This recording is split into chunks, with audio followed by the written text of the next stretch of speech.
आप जिस विचारधारा के लिए लड़ते हैं, जान दे देते हैं, अपनी पहचान बना लेते हैं, असल में वो सिर्फ एक मुखौटा है, एक पर्दा है। सच्चाई कुछ और है जो आपको हिला कर रख देगी, क्योंकि कोई भी आपकी विचारधारा से प्यार नहीं करता। सब उस पावर से प्यार करते हैं जो उस ग्रुप से उन्हें मिलती है। ये बात सुनने में कड़वी लग सकती है, लेकिन यही इंसान के मनोविज्ञान का सबसे काला सच है। हम अपने आप को बड़ा ही तार्किक, बड़ा ही नैतिक प्राणी समझते हैं। हमें लगता है कि हम किसी ग्रेट आइडिया के लिए खड़े हैं, किसी महान उद्देश्य के लिए लड़ रहे हैं। हम अपने ग्रुप, अपनी कम्युनिटी, अपने पॉलिटिकल पार्टी, अपने धर्म, अपने सोशल कॉज की आइडियोलॉजी को अपना सर्वस्व मान लेते हैं। हम उसके लिए बहस करते हैं, लोगों से झगड़ते हैं, रिश्ते तोड़ लेते हैं और कभी कभी तो अपनी जान तक देने को तैयार हो जाते हैं। लेकिन क्या आपने कभी सोचा है कि ऐसा क्यों होता है? क्या सच में इंसान इतना सेल्फलेस होता है कि वो सिर्फ एक विचार के लिए अपनी पूरी दुनिया दांव पर लगा दे? या इसके पीछे कोई गहरा, कोई ज्यादा स्वार्थी मोटिव छिपा है?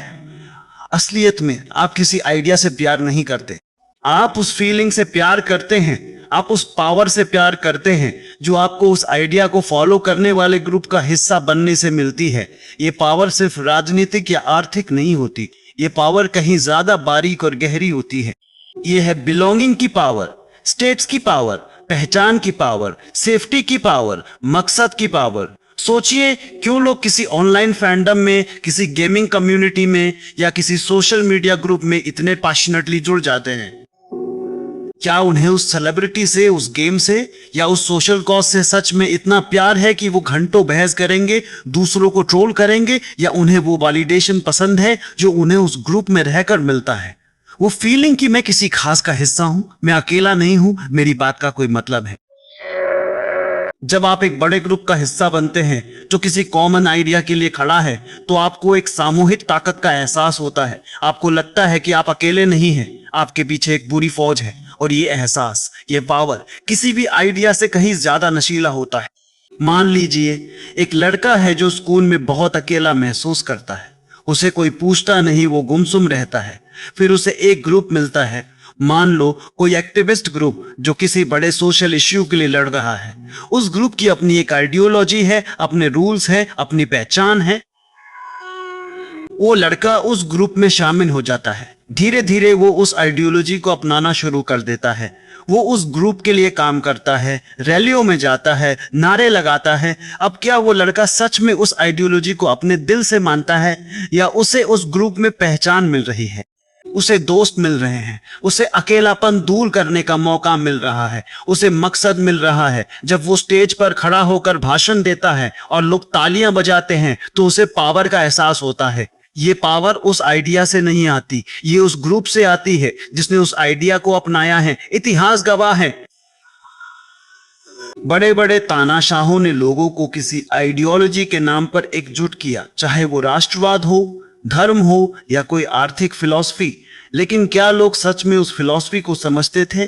नहीं, उन्हें बेचा गया था एक बेहतर भविष्य का सपना, एक ताकतवर पहचान, दुश्मनों से सुरक्षा, एक साथ होने की ताकत।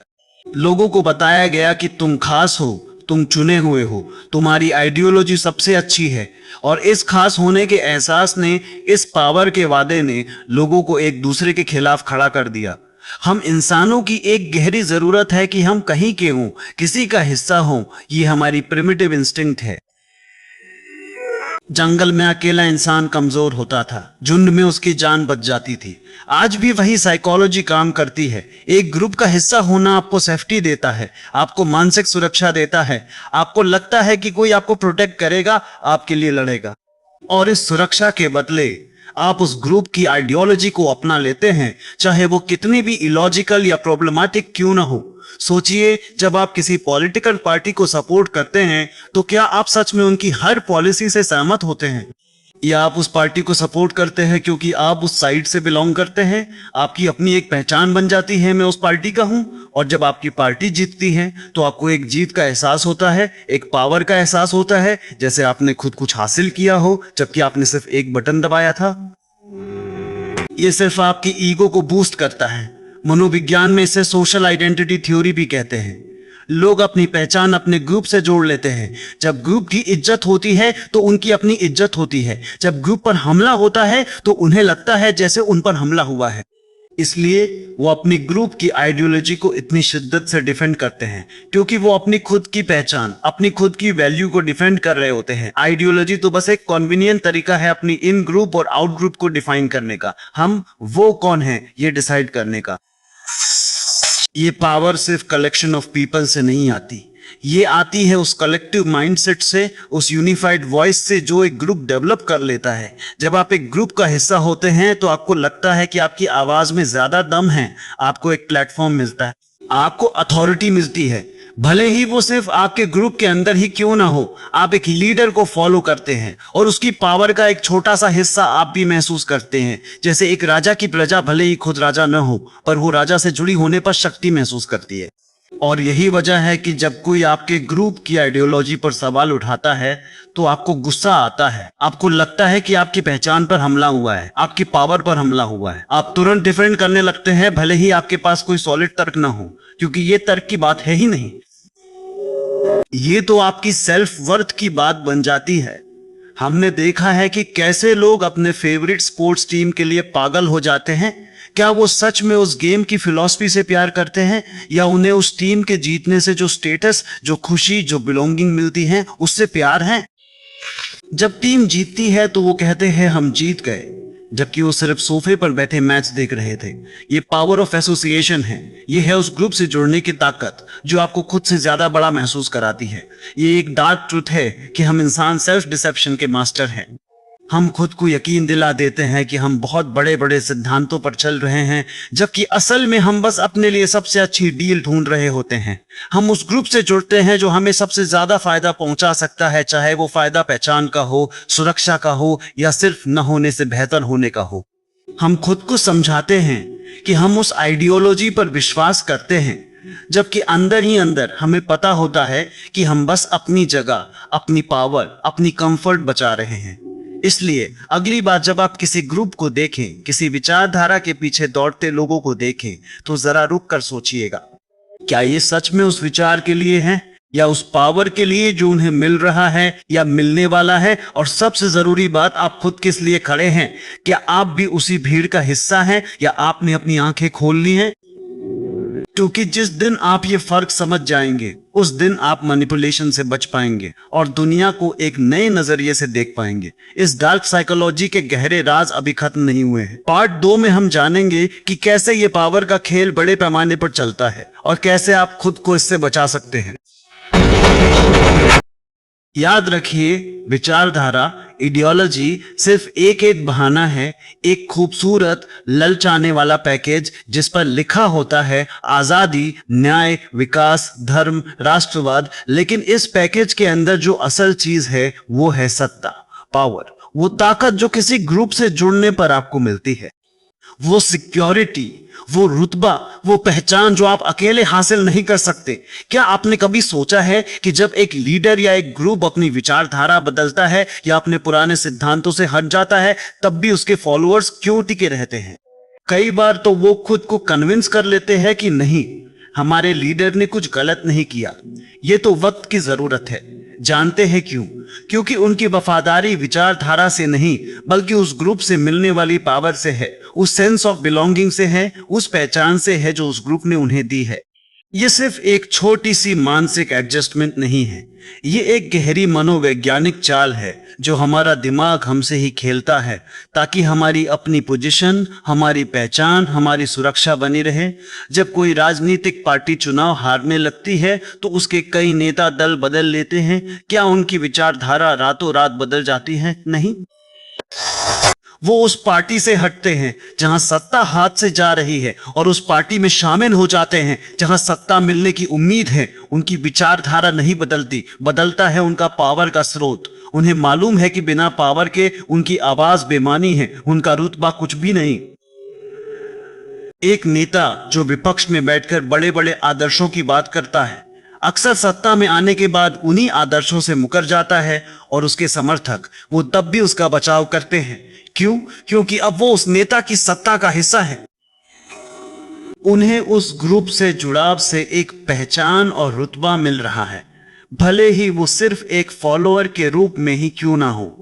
ये सिर्फ सत्ता का ही खेल नहीं, ये ग्रुप थिंक का भी कमाल है, जहां एक बार आप किसी समूह से जुड़ जाते हैं तो अपनी व्यक्तिगत सोच को समूह की सामूहिक सोच के आगे झुका देते हैं, ताकि उस समूह में आपकी जगह सुरक्षित रहे।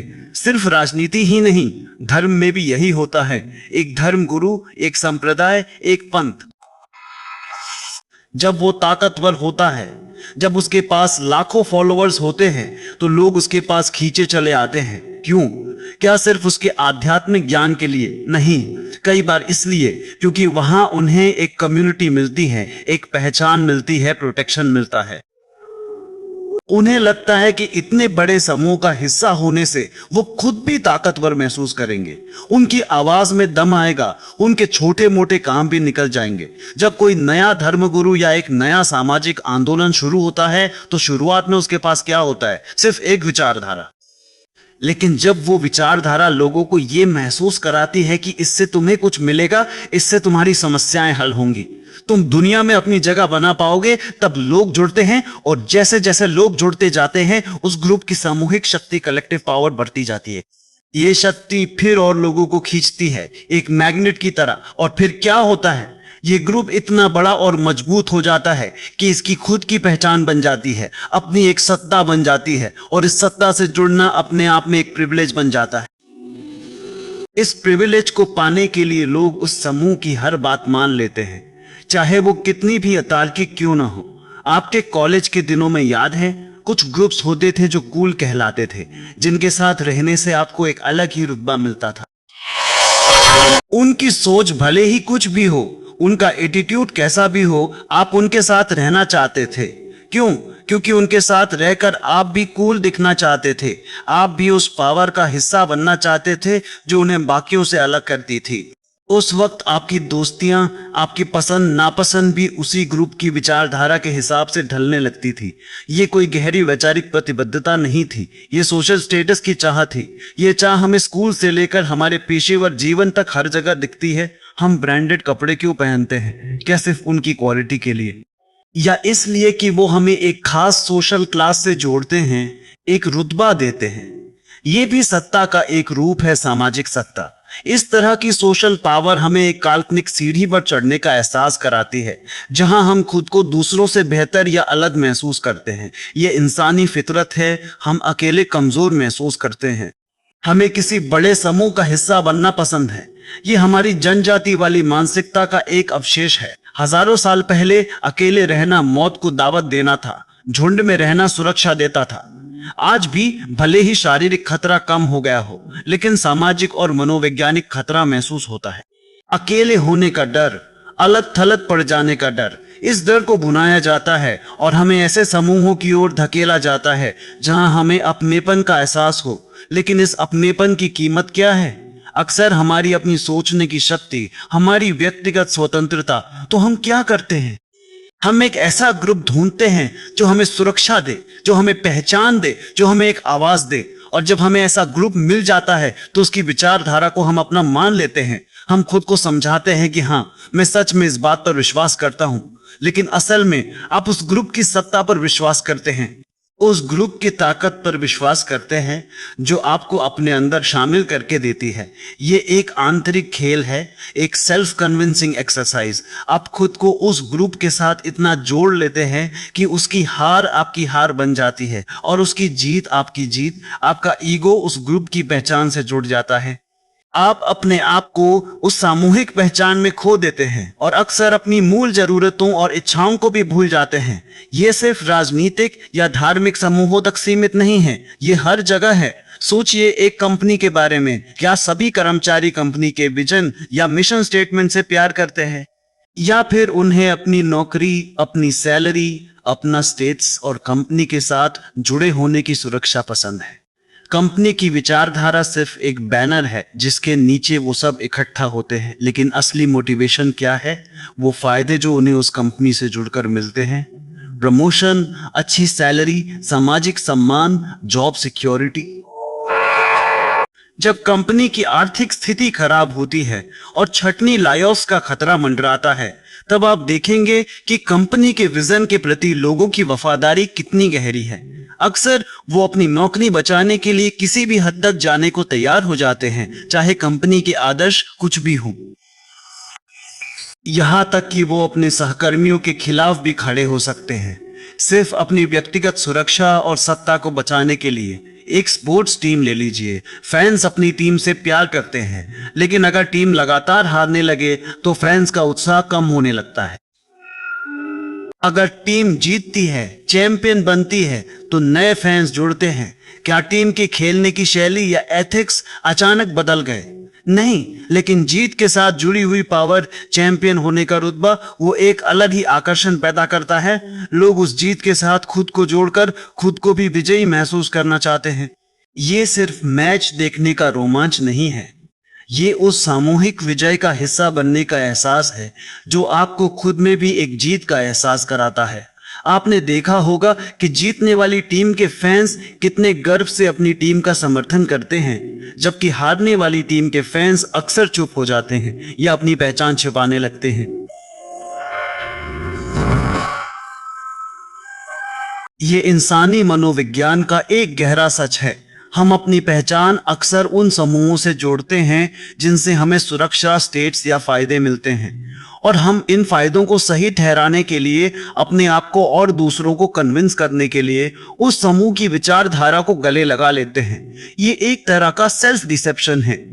हम खुद को धोखा देते हैं कि हम सिद्धांतों के लिए लड़ रहे हैं, जबकि अंदर ही अंदर हम सिर्फ अपनी स्थिति, अपनी पकड़, अपनी सत्ता के लिए लड़ रहे होते हैं। ये हमारी चेतना का एक अंधेरा कोना है जिसे हम अक्सर देखना नहीं चाहते। यह हमें इस बात से बचाता है कि हम कितने स्वार्थी हो सकते हैं और हमारी नैतिकता कितनी लचीली हो सकती है जब बात सत्ता की आती है। और यहीं पर डार्क साइकोलॉजी का खेल शुरू होता है। वो लोग जो इस सच्चाई को समझते हैं, वो विचारधारा को एक हथियार की तरह इस्तेमाल करते हैं। वो जानते हैं कि सीधे सीधे पावर की बात करने से लोग नहीं जुड़ेंगे, लोग खुद को स्वार्थी नहीं मानना चाहते, तो वो एक लुभावनी विचारधारा पेश करते हैं। वो बड़ी बड़ी बातें करते हैं, समानता, न्याय, स्वतंत्रता की।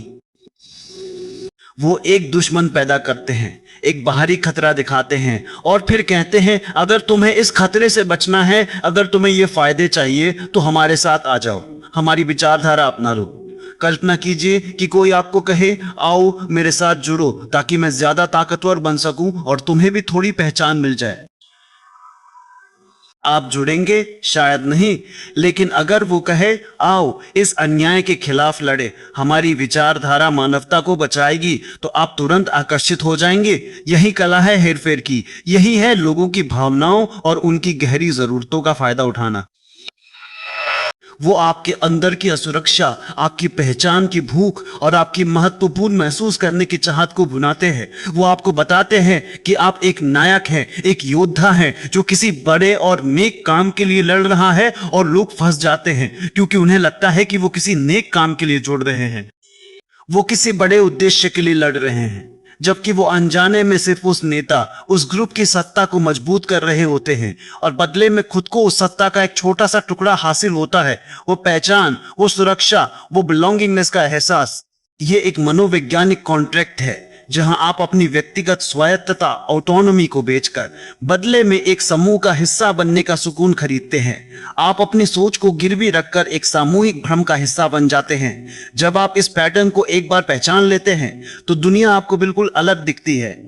आप देखेंगे कि कैसे हर सामाजिक, राजनीतिक, धार्मिक या यहाँ तक कि कॉर्पोरेट आंदोलन में विचारधारा सिर्फ एक मुखौटा है। असली खेल सत्ता का है, लोगों के अंदर छुपी ताकत की चाहत का है। यह समझना आपको भीड़ का हिस्सा बनने से रोकेगा, आपको अपनी व्यक्तिगत सोच को महत्व देने की शक्ति देगा। आप सिर्फ तथ्यों और तर्क पर आधारित निर्णय लेना सीखेंगे, न कि भावनात्मक हेरफेर पर।